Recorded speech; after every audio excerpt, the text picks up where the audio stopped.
کوٹو پن بجلی منصوبہ توانائی کی ترقی میں اہم سنگ میل۔ وزیر اعلیٰ خیبر پختونخوا کے معاون خصوصی برائے توانائی و برقیات انجینئر طارق سدوزئی نے دیر لوئر میں 40.8 میگا واٹ کے حامل کوٹو پن بجلی منصوبے کی جگہ کا دورہ کیا اور وہاں جاری کام کا تفصیلی جائزہ لیا۔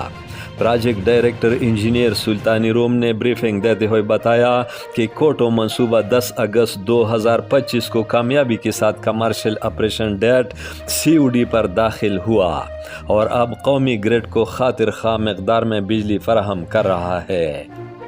معاون خصوصی انجینئر طارق سدوزئی نے کہا کہ کوٹو پن بجلی منصوبے کا کمرشل آپریشن میں شامل ہونا صوبے کی توانائی شعبے میں ایک اہم تاریخی سنگ میل ہے۔ انہوں نے کہا کہ یہ منصوبہ صاف، سستی اور پائیدار بجلی کی فراہمی کی جانب ایک بڑا قدم ہے، جس سے صوبائی حکومت کو سالانہ تقریباً 2 ارب روپے کی آمدن حاصل ہوگی۔ معاون خصوصی نے منصوبے کی انتظامیہ کو ہدایت کی کہ پنچ لسٹ میں شامل باقی تمام امور کو جلد از جلد مکمل کیا جائے تاکہ منصوبے کا ٹیکنگ اوور سرٹیفکیٹ TOC بروقت جاری کیا جا سکے۔